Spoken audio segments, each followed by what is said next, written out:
Praise the lord. దేవుని పరిశుద్ధ నామానికి మహిమ కలుగును గాక.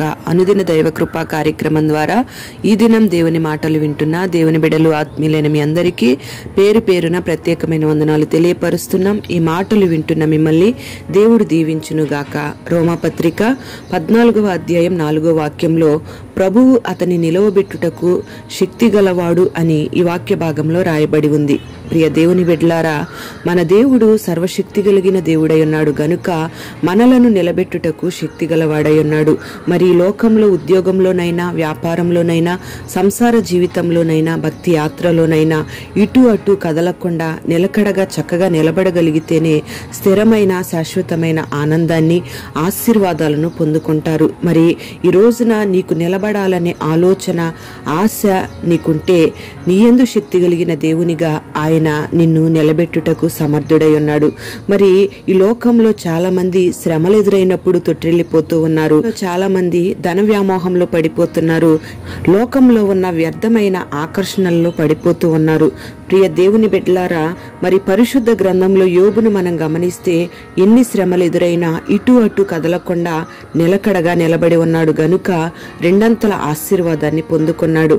యెహెజ్కేలు గ్రంథ ప్రవక్తతో దేవుడు అంటాడు, నువ్వు చక్కగా నిలబడు, ఆ తర్వాత నీతో మాట్లాడతానని చెప్పాడు. మరి యెహెజ్కేలు గ్రంథ ప్రవక్త చక్కగా నిలబడిన తరువాత దేవుడు అతనితో మాట్లాడాడు.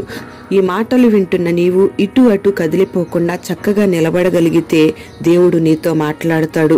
ఎవరు నీ మీద ఎన్ని పాశాలు వేసినా, నిన్ను బంధించాలని చూసినా అవేమీ నిన్నేమీ చేయలేవు.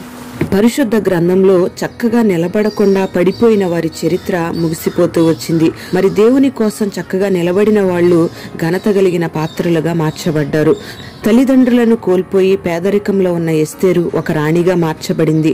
నిస్సహాయ స్థితిలో ఉన్న రూతు ఒక యజమానురాలిగా మార్చబడింది. మరి ప్రభువు ఎదుట ఎవరైతే చక్కగా నిలబడగలుగుతారో వారు ఘనతను స్వతంత్రించుకుంటారు, గొప్ప ఆశీర్వాదాలను పొందుకుంటారు. ఒకవేళ ప్రభువు ఎదుట చక్కగా నిలబడలేకపోతే సంసోను వలె మారిపోవలసిన పరిస్థితి వస్తుంది. ప్రియ దేవుని బిడ్డలారా, ఈ మాటలు వింటున్న నీవు అటు ఇటు తిరగకుండా ఇక దేవుని కొరకు చక్కగా నిలబడాలి అని నువ్వు నిలబడగలిగినట్లయితే, నన్ను నిలబెట్టయ్యా అని నువ్వు ప్రార్థన చేయగలిగితే, నిలబడాలనే ఆ ఆశ నువ్వు కలిగి ఉన్నట్లయితే ఆయన నిన్ను నిలవబెట్టుటకు శక్తి కలిగిన దేవుడై ఉన్నాడు. నిన్ను కుడికి గాని ఎడమికి గాని తొలగకుండా నిన్ను దేవుడు కాపాడే దేవుడై ఉన్నాడు. శక్తిగల కార్యాలు నీ జీవితంలో జరిగించి దేవుడు నిన్ను ఆశీర్వదించబోతూ ఉన్నాడు.